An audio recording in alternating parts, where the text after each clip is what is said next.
तो चलिए फिर एक नए वीडियो में आप लोग के बीच लेकर आ चुके हैं मैथमेटिक्स का। ठीक है, मैथमेटिक्स का वीवीआई क्वेश्चन लेकर आ चुके हैं जो कि ऑब्जेक्टिव क्वेश्चन होने वाला है। तो आप लोग इस वीडियो में लास्ट तक बने रहेंगे। जो भी विद्यार्थी लोग क्लास 10 के, ठीक है, क्लास 10 का बिहार बोर्ड का एग्जाम देने वाले हैं इस बार 2023 में, उनके लिए वीडियो काफ़ी ही महत्वपूर्ण होने वाला है। तो आप लोग इस वीडियो में लास्ट तक जरूर बने रहिएगा। बहुत सारे विद्यार्थी जो कि 1-2 मिनट वीडियो को देखकर छोड़कर चले जाते हैं, तो आप लोग को वहाँ पे काफ़ी ही लॉस होने वाला है, क्योंकि हम जितना भी आप लोग को मैथ का क्वेश्चन बता रहे हैं सभी काफ़ी ही इंपॉर्टेंट क्वेश्चन है। आप लोग का मैथ में जो बहुत सारे विद्यार्थी होते हैं कि क्वेश्चन मैच नहीं करता है, क्वेश्चन आप लोग को मैथ में बिल्कुल ही मैच नहीं कर रहा है, लेकिन आपका जो रहता है कंसेप्ट वो सेम रहता है, लेकिन आप लोग को मात्र डिजिट चेंज किया जाता है। ठीक है, आप लोग का मेथड सेम रहेगा, बस डिजिट चेंज रहता है। तो आप लोग को बिल्कुल भी घबराना नहीं है। आप लोग को ज़्यादा से ज़्यादा क्वेश्चन करवाएंगे ताकि आप लोग को सभी क्वेश्चन आप लोग एग्जाम में टच करके आए। ठीक है, तो आप लोग इस वीडियो में लास्ट तक बन रहे हैं, क्योंकि आप लोग को मैथ का करवाने वाले क्वेश्चन जो कि बहुत सारे विद्यार्थियों को जो कमजोरी रहता है और मैथ पेपर में ही रहता है। ठीक है, तो आप लोग इस वीडियो में लास्ट तक बन रहेगा। और जो लोग अभी तक इस चैनल पर नए हैं तो चैनल को सब्सक्राइब करके अब बेल आइकन को प्रेस कर लीजिएगा। ठीक है, तो चलिए आज की वीडियो को हम स्टार्ट करते हैं, जो कि मैथमेटिक्स का हम आप लोग के बीच लेकर आ चुके हैं काफ़ी इंपॉर्टेंट और वीवीआई क्वेश्चन, जो कि आप लोग को ये सब प्रीवियस ईयर में पूछा जा चुका है। ठीक है, प्रीवियस ईयर क्वेश्चन आप लोग ये बोल सकते हैं कि आप लोग पूछा जा चुका है, तो आप लोग इसको बिल्कुल ही मिस नहीं करना है। आप लोग को मात्र एग्जाम में डिजिट चेंज होने का मिलेगा, लेकिन आप लोग का इस सब जो क्वेश्चन रहेगा, क्वेश्चन का टाइप इसी प्रकार का रहने वाला है। ठीक है, तो चलिए हम लोग बिना टाइम वेस्ट किए क्वेश्चन को चलते हैं। तो देखिए फर्स्ट क्वेश्चन क्या है। फर्स्ट क्वेश्चन है 3, 4, 7, 2, 7, 6, 7, 8 का बहुलक है। बताइए, ये सब क्वेश्चन आप लोग बताइए, बहुलक का हम आप लोग का क्वेश्चन करवाए हैं कि नहीं। बहुलक का क्वेश्चन करवाए हैं, लेकिन आप लोग देखिए आप लोग बहुलक का क्वेश्चन हमेशा आता है, लेकिन आप लोग को ये डिजिट चेंज रहता है। ठीक है, तो आप लोग का बोर्ड एग्जाम में भी आएगा बहुलक का क्वेश्चन, लेकिन आपको ये डिजिट चेंज आएगा। तो आप लोग मात्र आप लोग कॉन्सेप्ट को ध्यान में रखिएगा, तो आप लोग कुछ भी डिजिट दे आप लोग से जरूर बन जाएगा। ठीक है, तो आप लोग इसलिए बोलते हैं बस वीडियो को आप लोग टाइम निकाल के जरूर देख लीजिए। 20 मिनट और 30 मिनट का वीडियो रहता है, तो आप लोग उसको जरूर देखिएगा, क्योंकि आपका मार्क्स लाना है, आपको रिजल्ट दिखाना है। ठीक है, तो आप लोग इस वीडियो में जरूर लास्ट तक बने रहेंगे। ठीक है, तो चलिए फर्स्ट क्वेश्चन में बताइए कि इसका बहुलक क्या हो जाएगा। बहुलक के लिए हम क्या बताए थे कि बहुत ही इजी कंसेप्ट है। जो सबसे ज़्यादा डिजिट जो बार बार रिपीट हुआ जो संख्या, उसी को हम लोग क्या बोलते हैं, बहुलक बोलते हैं। तो इसमें सबसे ज़्यादा कौन बार है, तो देखिए 7 आपको क्या दिख रहा है, 3 बार दिख रहा है, और 3 क्या एक ही बार दिख रहा है, 4 कितना बार दिख रहा है, एक ही बार दिख रहा है। तो इसमें से कौन हो जाएगा बहुलक, तो देखिए 7 का संख्या सबसे ज़्यादा है, तो बहुलक क्या हो जाएगा, तो 7 हो जाएगा। ठीक है, तो ऑप्शन नंबर सी बिल्कुल फर्स्ट का करेक्ट हो जाएगा। ठीक है, चलिए नेक्स्ट क्वेश्चन को हम लोग चलते हैं। नेक्स्ट क्वेश्चन देखिए 13 और 19 के बीच समांतर माध्य है। बताइए 13 और 19 के बीच जो समांतर माध्य क्या हो जाएगा।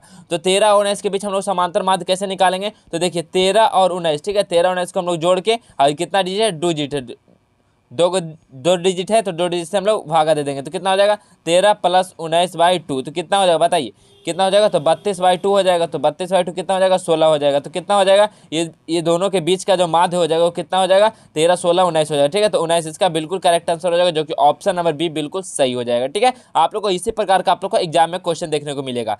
नेक्स्ट क्वेश्चन देखिए, यदि द्विघात समीकरण, ठीक है, कोई एक द्विघात समीकरण है x² - px + 4 = 0 के मूल बराबर हो, तो p का वैल्यू क्या हो जाएगा। बताइए अगर मूल बराबर हो जाएगा इस द्विघात समीकरण का, तो p का वैल्यू यहाँ पे कितना हो जाएगा। ठीक है, तो आप लोग इस सभी वैल्यू के एक बार आप लोग इसमें पुट करके देखिएगा, और जो जहाँ जिसको वैल्यू रखने पे 0 हो जाएगा, ठीक है, p का वैल्यू p = 0 हो जाएगा। ठीक है, 0 के इक्वल हो जाएगा, तो वही क्या हो जाएगा, p का वैल्यू हो जाएगा। ठीक है, तो देखिए हम यहाँ पे बारी बारी रखते हो, तो 3 का हम रखेंगे तो कितना हो जाएगा, 3 का स्क्वायर - 3p + 4 = 0। तो यहाँ देखिए 3 का स्क्वायर कितना हो जाएगा, 9 - 3p + 4 = 0। तो कितना हो जाएगा देखिए यहाँ से, तो यहाँ पे हम लोग 3p को उस साइड कर देंगे, तो कितना हो जाएगा, 9 × 4 = 13 = 3p। तो बताइए 13/3 = p, तो देखिए 0 नहीं हुआ p के, तो इसलिए क्या ये वैल्यू नहीं हो जाएगा सर। चलिए 4 को एक बार रख के देखते हैं, तो 4 का वैल्यू हम रखेंगे तो क्या हो जाएगा, 4 का वैल्यू रखेंगे तो 4 का स्क्वायर कितना हो जाएगा, डायरेक्ट हम कर देते हैं, देखिए 16 हो जाएगा, 16 - 4p + 4 = 0। तो बताइए कितना, यहाँ पर देखिए क्या हो जाएगा, 4 का स्क्वायर 16 + 4p + 4। ठीक है, आप लोग इसको सॉल्व कीजिएगा तो आप लोग का +-4 हो जाएगा। ठीक है, तो ऑप्शन नंबर बी करेक्ट हो जाएगा। चलिए नेक्स्ट क्वेश्चन को हम बढ़ते हैं। नेक्स्ट क्वेश्चन देखिए क्या, यदि a और b अभाज्य संख्या है, तो a और b का लसाअ क्या हो जाएगा। बताइए a और b क्या है, एक अभाज्य संख्या है, तो a और b का लसाअ क्या हो जाएगा। ए और बी देखिए, कोई ए और बी मतलब अभाज्य संख्या, मतलब जो एक अपने के अलावा किसी और से नहीं कटे। ठीक है, तो देखिए मान लेते हैं एक ये है और ये 3, ठीक है, इसका हम लोग को लसा करेंगे तो क्या हो जाएगा, एक दूसरे का क्या हो जाएगा, मल्टीप्लाई हो जाएगा। ठीक है, तो 1 × 3 हो जाएगा, यही तो हो जाएगा इसका भी लसा, तो 3 इसका लसा ये हो जाएगा। तो यहाँ पे क्या बोला, ए और बी कोई संख्या दिया गया जो अभाज्य है। ठीक है, तो मान लिया ए और बी क्या है, ये अभाज्य संख्या है, इसका लसा क्या हो जाएगा, तो ए गुना बी हो जाएगा। तो ऑप्शन नंबर क्या हो जाएगा, तो ऑप्शन नंबर बी सी इसका बिल्कुल करेक्ट हो जाएगा, ए इंटू बी हो जाएगा। ठीक है, चलिए नेक्स्ट क्वेश्चन की ओर बढ़ते हैं। नेक्स्ट क्वेश्चन, बिंदु एक्स कॉमा बाई की दूरी मूल बिंदु से क्या हो जाएगा। कोई एक बिंदु है एक्स कॉमा बाई, ठीक है, एक बिंदु एक्स कॉमा बाई, और जो बोला है मूल बिंदु से इसका दूरी क्या हो जाएगा। तो मूल बिंदु से इसका दूरी क्या हो जाएगा, तो फॉर्मूला हम लोग क्या जानते हैं, x2 माइनस x1 के whole square plus y2 minus y1 के होल स्क्वायर। ये होता है यहाँ पे हम लोग जहाँ पे x1 x2 देखिए x1 और y1 की जगह हम लोग मूल बिंदु 0 रख देंगे, तो यहाँ पे क्या फॉर्मूला हम लोग आ जाएगा, तो यहाँ पे x square plus y square हम लोग इसको बोल सकते हैं अंडर रूट में। ठीक है, तो ये क्या हो जाएगा, मूल बिंदु से जब हम लोग डायरेक्ट फॉर्मूला रखना होता है, कोई अगर बिंदु दिया रहेगा आप लोग, जैसे आप लोग को कोई बिंदु रहा 3,4, ठीक है, इसको अगर बोलेगा कि मूल बिंदु से, ठीक है, मूल बिंदु से आप लोग को दूरी निकालना है, तो आप लोग क्या कीजिएगा, तो ये फॉर्मूला रखिएगा अंडर रूट कितना 3 का स्क्वायर और प्लस 4 का स्क्वायर। ठीक है, तो आप लोग मूल बिंदु से आप लोग को दूरी यहाँ से फाइंड आउट हो जाएगा डायरेक्टली। ठीक है, तो आप लोग ये फॉर्मूला को यूज कर सकते हो। तो इसका correct answer option number B हो जाएगा। ठीक है, चलिए नेक्स्ट क्वेश्चन है क्या, एक समबाहु त्रिभुज। कोई एक समबाहु त्रिभुज है, समबाहु त्रिभुज किसको कहते हैं, जो तीनों कोनों का मान 60 डिग्री होता है। ठीक है, तो एक समबाहु त्रिभुज है ABC, एक भुजा जिसका है 12 सेंटीमीटर, तो इसका ऊंचाई क्या हो जाएगा। ठीक है, एक समबाहु त्रिभुज, देखिए यहाँ पे एक समबाहु त्रिभुज बना दिए। ठीक है, ये एक समबाहु त्रिभुज है। ठीक है, ये समबाहु त्रिभुज, ये क्या है 60 डिग्री, ये भी है 60 डिग्री, ये भी है 60 डिग्री, ये कितना 12 सेंटीमीटर का भुजा है। तो इसका हम लोग का ये हाइट पूछा है। ठीक है, तो हाइट हम लोग कैसे निकालेंगे, तो देखिए यहाँ से एक हम लोग परपेंडिकुलर लाइन ड्रॉ कर देते हैं, तो ये देखिए ये 60, तो ये कितना हो जाएगा, ये 30 डिग्री हो जाएगा। ये 30 डिग्री जब हो जाएगा और ये 12, ठीक है, तो यहाँ पे इसके सामने वाला ये लंब हो जाएगा, ये लंब हो जाएगा, ये आधार हो जाएगा, ये कर्ण हो जाएगा। तो हम लोग जानते हैं कि साइन थीटा किस में होता है, हम लोग देखिए इसमें कर्ण दिया गया है आप लोग को। ठीक है, और हम लोग को क्या निकालना, आधार निकालना है। तो आधार बटा कर्ण किस में होता है, तो कॉस थीटा का फॉर्मूला होता है। तो हम यहाँ लिख सकते हैं कॉस थीटा बटा आधार बटा कर्ण। तो कॉस थीटा, तो कॉस 30 का वैल्यू कितना होता है, तो कॉस 30 का वैल्यू कितना होता है, तो √3/2 होता है। ठीक है, √3/2 होता है कॉस 30 का वैल्यू, और आधार हम लोग को नहीं पता है, और कर्ण कितना है, तो कर्ण यहाँ पे 12 है। ठीक है, तो यहाँ से देखिए आप लोग क्रॉस मल्टीप्लाई कीजिएगा तो कितना हो जाएगा, 12√3/2 = a हो जाएगा। ठीक है, यहाँ से देखिए 6 दूनी 12, तो कितना हम लोग का आधार कितना निकल के आया, 6√3 आधार निकल के आया। ठीक है, तो ये कितना हो जाएगा, 6√3 हो जाएगा। ठीक है, इसका हाइट कितना हो जाएगा, 6√3, तो 6√3 ऑप्शन नंबर क्या हो जाएगा, ऑप्शन नंबर बी बिल्कुल इसका करेक्ट आंसर हो जाएगा। चलिए नेक्स्ट क्वेश्चन देखिए क्या है, यदि समीकरण, ठीक है, यदि कोई दो समीकरण दिया गया है, एक 3x - y = 5 तथा 6x - 2y = k से कोई हल ना हो, तो उसका k का वैल्यू कितना होगा, कि वहाँ पे कोई हल नहीं होगा उसका। ठीक है, तो आप लोग इसको, ये क्वेश्चन आप लोग को पिछले वीडियो में भी आप लोग को करवाएं कि अगर कोई हल नहीं होगा या अद्वितीय हल होगा तो उसके लिए कैसे हम लोग सॉल्व करेंगे, तो उसके लिए हम बता चुके हैं। तो बताइए, यहाँ 2 समीकरण है, तो इसमें कोई हल ना होगा, तो उसके लिए हम लोग कैसे फाइंड आउट करेंगे, के का वैल्यू कितना होगा कि वहाँ पे कोई हल नहीं होगा। तो के का वैल्यू हम आप लोग डायरेक्ट बताते हैं कि के का वैल्यू अगर 10 के इक्वल नहीं होगा तो क्या हो जाएगा, कोई हल नहीं होगा। तो यहाँ पे के का वैल्यू आप लोग रख सकते हैं, तो यहाँ पे कोई हल नहीं हो जाएगा। ठीक है, तो ऑप्शन नंबर सी इसका बिल्कुल करेक्ट हो जाएगा। चलिए नेक्स्ट क्वेश्चन, भूमि से 100 मीटर की ऊंचाई तथा 60 डिग्री के उन्नयन कोण पर उड़ती हुई एक पतंग की डोरी की लंबाई क्या हो जाएगी। ठीक है, पतंग की डोरी की लंबाई पूछा था। पहले आप लोग को इस सब क्वेश्चन के लिए एक डायग्राम हम बना देते हैं। ठीक है, भूमि से 100 मीटर की ऊंचाई, ठीक है, ये जमीन है। ठीक है, ये जमीन से क्या है, ये 100 मीटर ऊंचा है। ठीक है, 100 मीटर की ऊंचाई पे है, और वो 60 डिग्री का उन्नयन कोण पड़ती है। ठीक है, 60 डिग्री का एक हम उन्नयन कोण बना दिए। ये क्या है, ये 60 डिग्री का उन्नयन कोण है।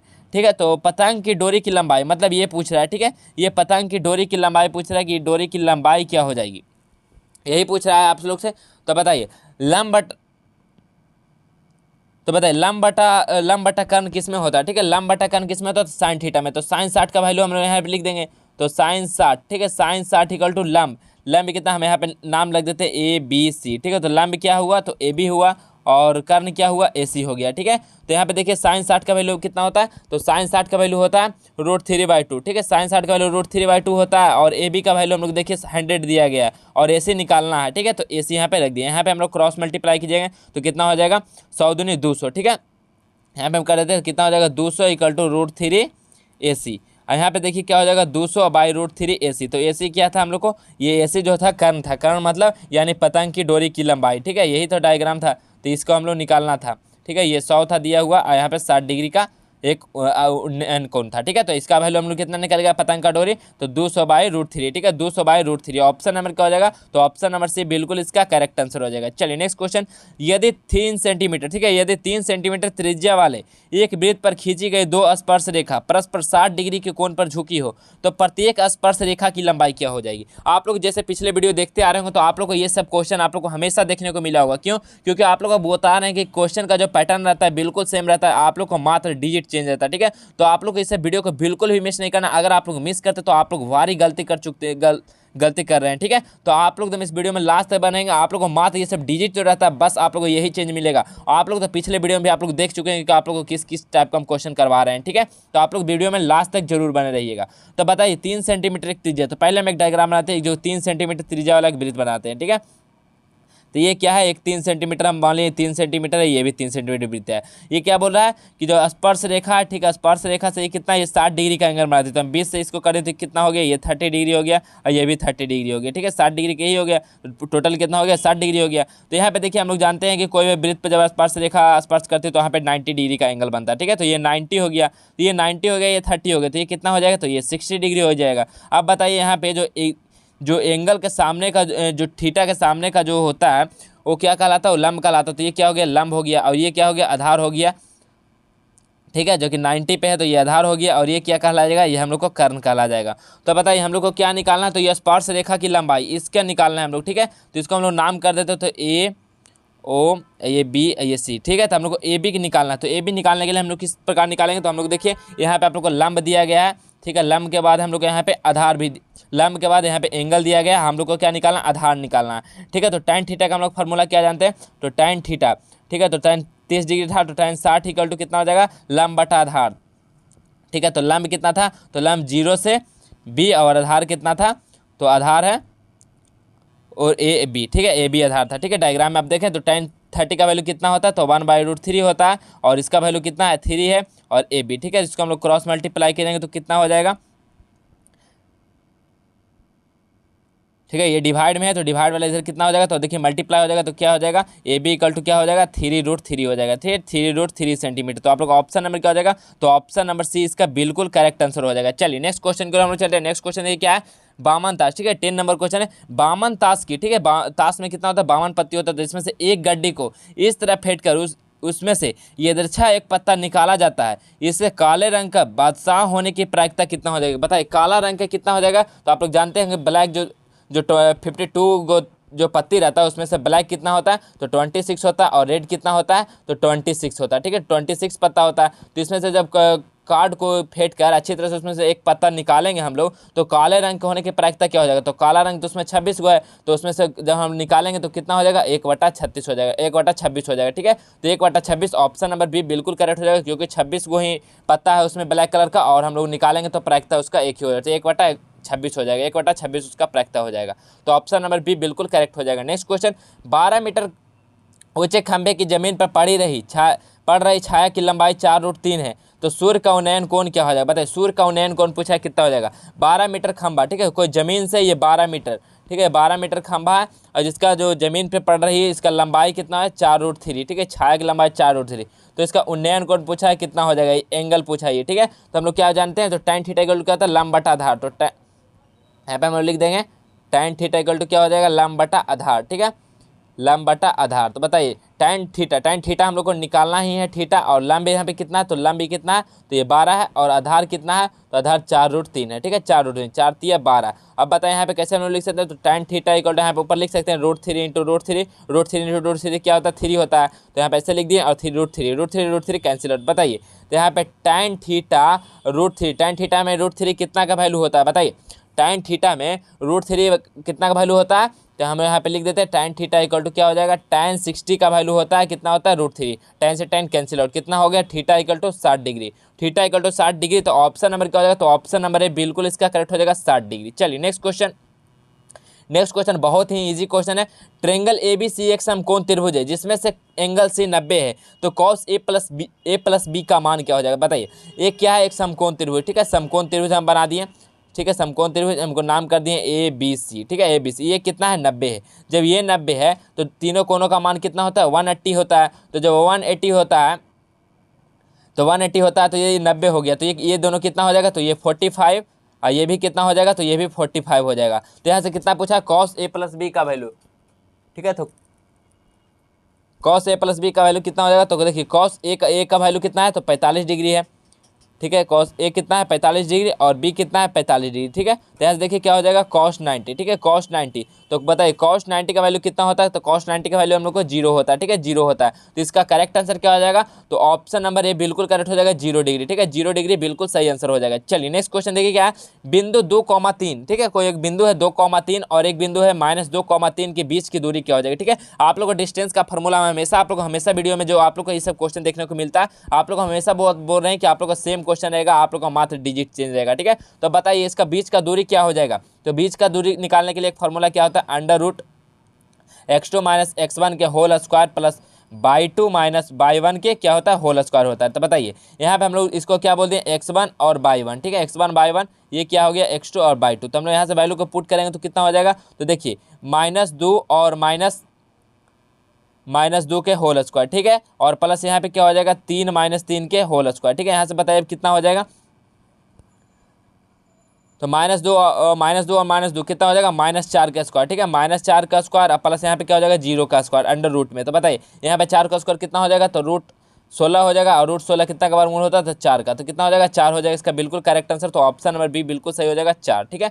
चलिए नेक्स्ट क्वेश्चन, एक बेलन तथा, ठीक है, कोई एक बेलन तथा शंकु के आधार की त्रिज्या, कोई एक बेलन और जो शंकु है, ठीक है, ये हम लोग बेलन बोल दिए ये, ठीक है, ये शंकु है और ये क्या है एक बेलन है, ठीक है। इसका जो आधार, ठीक है, इसका जो आधार है वो आधार का जो त्रिज्या है वो बिल्कुल सेम है, दोनों का जो त्रिज्या है वो 3:4 है, ठीक है, 3:4 है, ठीक है, तो अनुपात में है। तो इनकी ऊंचाई जो है वो 2:3 के अनुपात में। तो बेलन का आयतन पूछा है, ठीक है, तो बेलन का आयतन कितना हो जाएगा, तो बेलन का आयतन कितना हो जाएगा, तो वहाँ पे हो जाएगा 9:8 हो जाएगा, ठीक है। तो ऑप्शन नंबर बी करेक्ट हो जाएगा 9:8। चलिए नेक्स्ट क्वेश्चन, यदि 3, 4, 5, 17 तथा x का माध्य 6 हो तो x का मान क्या हो जाएगा। देखिए आप लोग यहाँ पे माध्य दिया गया, ठीक है, माध्य दे दिया गया है और यहाँ पे डिजिट भी दिया गया, उसमें से पूछा कि x का मान क्या होगा जब उसका माध्य 6 हो जाएगा, ठीक है। तो x का मान क्या हो जाएगा, तो हम लोग कैसे निकालेंगे, तो देखिए जितना टोटल अंक है उसको हम लोग ऐड कर देते हैं, ठीक है।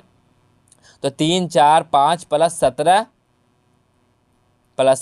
और प्लस 17 प्लस x, ठीक है, और कितना डिजिट है, तो देखिए यहाँ पे 5 डिजिट है, इक्वल टू कितना माध्य दिया गया 6 दिया गया, ठीक है। तो हम लोग इसको कैसे निकालेंगे, तो देखिए इसको हम लोग इधर कर देंगे तो कितना हो जाएगा 6 × 5 = 30, ठीक है, इधर 30 हो जाएगा और टोटल संख्या को हम लोग ऐड करते हैं। तो टोटल संख्या को ऐड करेंगे कितना हो जाएगा 17 × 3 = 20 और 4 = 29, ठीक है, 29 प्लस x और इसको हम लोग जब इधर करेंगे तो कितना हो जाएगा 6 × 5 = 30, ठीक है। तो x इक्वल टू क्या हो जाएगा 30 और इधर इसको लाएंगे तो क्या हो जाएगा -29। तो x इक्वल टू कितना निकल गया है, तो x इक्वल टू हम लोग को 1 निकल गया है, ठीक है, x इक्वल टू 1। तो ऑप्शन नंबर क्या हो जाएगा, तो ऑप्शन नंबर ए बिल्कुल करेक्ट हो जाएगा 1 हो जाएगा, ठीक है। x का मान यहाँ पे 1 होगा तो उसका मान 6 आ जाएगा, ठीक है। चलिए नेक्स्ट क्वेश्चन को हम लोग पढ़ते हैं। नेक्स्ट क्वेश्चन देखिए क्या है, -10 -6 -2 2 ... 34वें पद की संख्या क्या हो जाएगी, ठीक है। 34वां पद निकालने के लिए हम लोग पहले a निकालेंगे फिर d निकालेंगे। a का वैल्यू कितना है, तो -10 है, ठीक है। d हम लोग कैसे निकालते हैं, तो a2 - a1 तो -6 और -10, ठीक है। तो कितना हो जाएगा, तो बताइए d का वैल्यू कितना हो जाएगा, तो डी का वैल्यू निकल जाएगा -16, ठीक है। हम लोग जब निकालेंगे यहाँ पे 34वां पद के लिए जब फॉर्मूला क्या होता है a + 33d, ठीक है, a + 33d। तो आप लोग a का वैल्यू आप लोग को दिया गया है और यहाँ पे देखिए d का भी वैल्यू आप लोग को दिया गया है, ठीक है। तो आप लोग यहाँ से जैसे ही आप लोग कैलकुलेशन कीजिएगा तो आपका जो करेक्ट आंसर हो जाएगा 16 का, और 16 का करेक्ट आंसर आपको आएगा 12, ठीक है। तो आप लोग जरूर इसको फाइंड आउट कर लीजिएगा। आप लोग को सारा आंसर हम बता चुके हैं कैसे करना, a का वैल्यू निकाल दिए, d का वैल्यू आप लोग को फॉर्मूला ही बता दिए, आप लोग को मात्र वहाँ पे कैलकुलेशन करना और 12 आंसर इसका बिल्कुल सही आंसर हो जाएगा। चलिए नेक्स्ट क्वेश्चन देखिए क्या है, बिंदु 6, -5 का x नियामक है, बताइए बिंदु 6,5, ठीक है, बिंदु 6, -5 का एक x नियामक है। तो x नियामक क्या हो जाएगा, तो x ये क्या है y है, तो x नियामक पूछा है तो क्या हो जाएगा 6 हो जाएगा, ठीक है। तो ऑप्शन नंबर क्या हो जाएगा, तो ऑप्शन नंबर 6 बिल्कुल करेक्ट हो जाएगा। इसको हम लोग क्या बोलते हैं, भुज बोलते हैं, ठीक है, इसी को हम लोग क्या बोलते हैं, भुज बोलते हैं, और इसको हम लोग क्या बोलते हैं, तो इसको हम लोग कोटि बोलते हैं। आप लोग ये भी याद रखिएगा, आपको इस तरह से भी पूछ सकता है कि भुज इसमें बिंदु इतना में भुज क्या होगा, ठीक है। तो यहाँ पे देखिए x का नियामक क्या हो जाएगा, तो ये 6 हो जाएगा, और y का नियामक पूछता तो -5 हो जाता, ठीक है। अगर भुज पूछता तो 6 होता, कोटि पूछता तो -5 हो जाता, ठीक है। तो आप लोग समझ गए होंगे। चलिए नेक्स्ट क्वेश्चन देखिए क्या है, 80 नंबर क्वेश्चन है द्विघात बहुपद, ठीक है, एक द्विघात बहुपद पूछा गया जिसमें शून्यांकों का योग क्या हो जाएगा। तो पहले आप लोग इसको सिंप्लीफाई कर लेंगे। देखिए आप लोग क्या हो जाएगा, इसको हम लोग x से जब अंदर मल्टीप्लाई करेंगे तो क्या हो जाएगा 2x², ठीक है, 2x² - 5x और इधर क्या हो जाएगा -3 हो जाएगा, ठीक है। इसमें से शून्यांकों का योग पूछा तो शून्यांकों का क्या योग होता है, अल्फा प्लस बीटा, ठीक है, alpha plus beta equal to क्या होता है -b/a होता है, ठीक है, -b/a होता है। तो बताइए इसमें से b कितना है, तो b -5 है, तो यहाँ पे माइनस और एक पहले से -5, ठीक है, -5 और a कितना हो जाएगा, तो a कितना है 2 है। तो बताइए माइनस माइनस क्या हो जाएगा, तो यहाँ से देखिए क्या निकल जाएगा, माइनस +5 हो जाएगा, 5/2 हो जाएगा, ठीक है, 5/2। तो क्या हो जाएगा, तो ऑप्शन नंबर डी बिल्कुल इसका करेक्ट हो जाएगा, 18 का ऑप्शन नंबर डी बिल्कुल सही हो जाएगा, 5/2। चलिए नेक्स्ट क्वेश्चन देखिए क्या है, 1 + 2 + 3 + dot dot dot plus n बराबर है। बताइए इसका क्या हो जाएगा फॉर्मूला, बताइए। आप लोग डायरेक्टली एक फॉर्मूला पूछा, ठीक है, 1 + 2 + 3 ऐसे ऐसे जब n संख्या तक होगा तो यहाँ पे हम लोग कैसे कौन सा फॉर्मूला पुट करेंगे कि हम लोग को n संख्या का हम लोग को मान निकल जाएगा। तो 19 का करेक्ट आंसर क्या हो जाएगा, तो यहाँ पे हम लोग ये फॉर्मूला हो जाएगा n × n + 1/2 लगेगा फॉर्मूला, ठीक है। तो ऑप्शन नंबर क्या हो जाएगा, तो ऑप्शन नंबर सी बिल्कुल इसका करेक्ट आंसर हो जाएगा। चलिए नेक्स्ट क्वेश्चन को हम बढ़ते हैं। तो नेक्स्ट क्वेश्चन क्या है, बहुत ईजी क्वेश्चन, निम्नलिखित में कौन बहुपद है, बताइए इसमें से जो कौन है जो बहुपद है। तो इसका करेक्ट आंसर क्या हो जाएगा, इसमें से कौन है जो बहुपद हो जाएगा, तो बहुपद कौन सा है, तो बहुपद का टर्म क्या होना चाहिए, तो होना चाहिए x², ठीक है, x² + x प्लस कोई एक कांस्टेंट, ठीक है, यहाँ पे स्क्वायर फिर कोई एक रैखिक समीकरण, उसके बाद फिर एक कोई कांस्टेंट टर्म होना चाहिए, ठीक है, तो बहुपद हो जाएगा। तो यहाँ पे देखिए आप लोगों को किस में दिख रहा होगा, तो यहाँ देखिए आप लोगों को देखिए x² + x plus x double बार, तो ये तो बिल्कुल भी नहीं होगा। नेक्स्ट देखिए पावर में क्या है, बटा में, तो ये भी नहीं होगा। नेक्स्ट देखिए क्या है, रूट में है, ठीक है, तो ये भी बिल्कुल भी नहीं होगा। तो कौन हो जाएगा, तो ऑप्शन नंबर डी करेक्ट हो जाएगा। क्यों हो जाएगा कि आप लोग डिजिट कुछ भी हो, लेकिन आप लोग देखिए इस टर्म में है कि नहीं, x² - x प्लस √6, देखिए इस टर्म में है ये, तो ये बिल्कुल ये करेक्ट आंसर हो जाएगा, ये बहुपद है, ठीक है, तो ऑप्शन नंबर डी सही हो जाएगा। नेक्स्ट क्वेश्चन, दो चर, ठीक है, दो चर हैं x, y में रैखिक समीकरण ax + by + c = 0 के कितने अधिकतम हल संभव है। बताइए ये जो समीकरण है इसमें कितना जो हल होगा वो अधिकतम हल जो संभव हो जाएगा, तो कितना हो जाएगा, 21 का करेक्ट आंसर हो जाएगा, अनगिनत हो जाएगा, ठीक है। जब इस इक्वेशन में होगा तो उसका जो अधिकतम हल संभव कितना हो जाएगा, तो इनफाइनाइट हो जाएगा। ऑप्शन नंबर सी बिल्कुल करेक्ट आंसर हो जाएगा। चलिए नेक्स्ट क्वेश्चन देखिए क्या है, नेक्स्ट क्वेश्चन है समांतर श्रेणी, ठीक है, एक समांतर श्रेणी है जिसमें से 1, 4, 7, 10 का कौन सा ऐसा पद होगा जो 88 होगा, ठीक है, 88 कौन सा पद होगा जो 88 हो जाएगा। तो इसको हम लोग एक फॉर्मूला जानते हैं, इसको भी आप लोग इस तरह से निकाल सकते हैं, 88 = क्या हो जाएगा, a + n - 1 × d, ठीक है, a + n - 1 × d। तो यहाँ देखिए 88 से ही रहने देंगे, a का वैल्यू कितना है, 1 है, और प्लस इसको लोग मल्टीप्लाई कर देंगे तो क्या हो जाएगा, तो d का वैल्यू देखिए 4 में से जब 1 घटाएंगे तो 3, ठीक है, तो 3, तो यहाँ पे क्या हो जाएगा 3n - 3, ठीक है, 3n - 3। तो यहाँ पे देखिए आप लोग 3 का हम लोग जब इस टाइम करेंगे तो प्लस हो जाएगा, तो इधर क्या हो जाएगा 91, ठीक है, 91 में से एक इधर जाएगा तो कितना हो जाएगा, माइनस में हो जाएगा, = कितना हो जाएगा इधर 3n।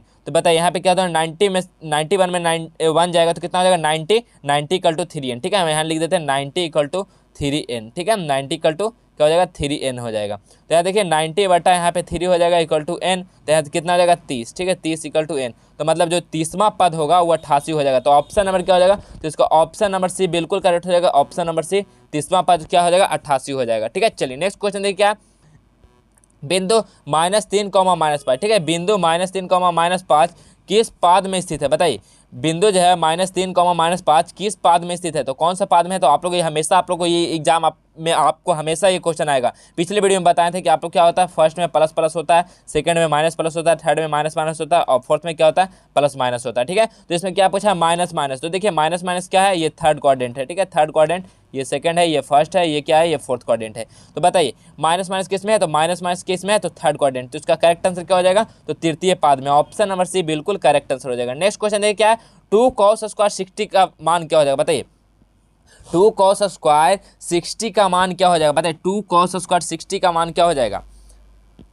तो 2 cos² 60 का मान क्या हो जाएगा, तो बताइए 2 cos² 60 का मान क्या हो जाएगा। तो देखिए 2 और cos 60 का मान कितना होता है, 1/2 होता है, तो स्क्वायर है तो स्क्वायर कर दिए यहाँ पे, तो कितना हो जाएगा 2 × 1/4। यहाँ से 2 को हम लोग कट कर दें तो कितना है 1/2, ठीक है, 1/2। तो ऑप्शन नंबर क्या हो जाएगा, तो ऑप्शन नंबर डी बिल्कुल करेक्ट हो जाएगा, 1/2। चलिए नेक्स्ट क्वेश्चन देखिए क्या है, निम्न में से किस द्विघात बहुपद के शून्याङ्कों का योगफल 3 तथा गुणनफल -10 है। बताइए इसमें से जो कौन सा समीकरण बन जाएगा, तो कौन सा समीकरण हो जाएगा। तो बताइए हम लोग जानते हैं इसको, जब अगर आप लोग को शून्याङ्कों का योगफल और गुणनफल दिया रहेगा तो आप लोग को ये इक्वेशन होता है, इसमें आप लोग जब दोनों का वैल्यू रखिएगा तो आप लोग का एक इक्वेशन बन जाएगा, किस तरह का। तो आप लोग देखिए x² - अल्फा + बीटा x, और यहाँ पे क्या होता है प्लस अल्फा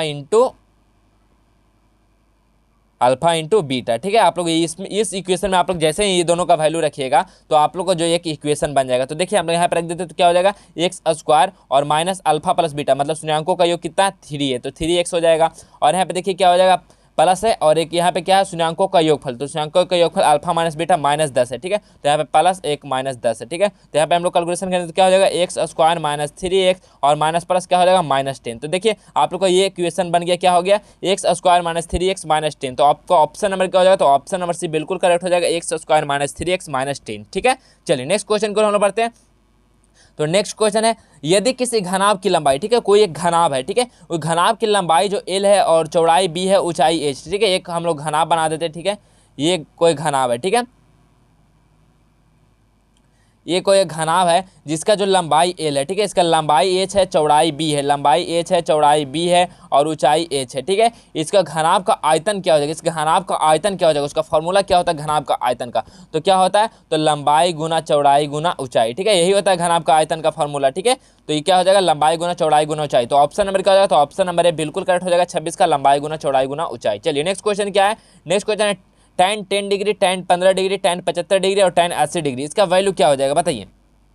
तो 27 का वैल्यू क्या हो जाएगा, तो हमें बताइए आप लोग इस टाइप का भी क्वेश्चन आप लोग को करवाएं तो देखिए हम tan 10 डिग्री को ऐसा ही रहने देते हैं और tan 15 डिग्री को भी हम लोग ऐसा ही रहने देते हैं, और यहाँ पे हम लोग क्या करते हैं tan 75 को हम लोग चेंज कर देते हैं उनके इसमें 90 माइनस 15 डिग्री में, ठीक है, और इंटू यहाँ पे फिर tan को हम लोग चेंज करते हैं किसमें 90 माइनस 10 डिग्री में, ठीक है। तो यहाँ पे जैसे हम लोग चेंज करेंगे तो देखिए इसके बाद हम ऊपर कर देते हैं तो क्या हो जाएगा tan 10 degree into tan 15 degree, यहाँ देखिए हो जाएगा, और इंटू ये क्या हो जाएगा tan जो 90 माइनस थीटा क्या हो जाएगा cot थीटा, ठीक है। तो यहाँ पे क्या हो जाएगा cot 15 degree into cot 10 degree, ठीक है। cot 10 डिग्री होता है तो 1/cot क्या होता है tan होता है, तो हम लोग इसको इस प्रकार लिख सकते हैं tan 10 डिग्री को ऐसा ही रहने दिए और tan 15 डिग्री को भी ऐसा ही रहने दिए और cot को हमने लिख दिया 1/tan 15 डिग्री और इंटू 1/tan 10 डिग्री। अब देखिए यहाँ से tan 10 degree tan 15 degree cancel out, कितना आया हम लोग का आंसर 1 आ गया, ठीक है। तो ऑप्शन नंबर क्या हो जाएगा, तो ऑप्शन नंबर डी इसका बिल्कुल करेक्ट हो जाएगा 1, ठीक है। आप लोग को इस तरह का जहाँ भी क्वेश्चन मिले आप लोग को 1 टिक आउट करना है, ठीक है, आपका 1 क्या है एक बिल्कुल एकदम सही आंसर है, ठीक है। चलिए नेक्स्ट क्वेश्चन क्या है, निम्नलिखित में से कौन सा द्विघात समीकरण है बताइए। ये क्वेश्चन एक बार फिर आप लोग को आ चुका है, निम्नलिखित में से कौन सा है जो द्विघात समीकरण है। तो द्विघात समीकरण हम लोग किसको कहेंगे बताइए, द्विघात समीकरण इसमें से कौन सा हो जाएगा, तो द्विघात का समीकरण क्या हो जाएगा, जिसमें जो ऑप्शन नंबर सी है वो क्या है द्विघात समीकरण, ठीक है। आप लोग इसको कैलकुलेशन कीजिएगा तो आप लोग को इसी टर्म में आएगा x square plus x plus 1, ठीक है, आप लोग इसी के टर्म में आ जाएगा, तो मतलब ये क्या हो जाएगा ये द्विघात समीकरण, ठीक है, जिसको हम लोग a x square plus b x plus c, इस टर्म में जहाँ पे भी आप लोग का इक्वेशन बन जाएगा वो द्विघात बहुपद समीकरण कहला जाएगा, ठीक है। तो ऑप्शन नंबर सी बिल्कुल करेक्ट आंसर हो जाएगा, ठीक है। चलिए नेक्स्ट क्वेश्चन।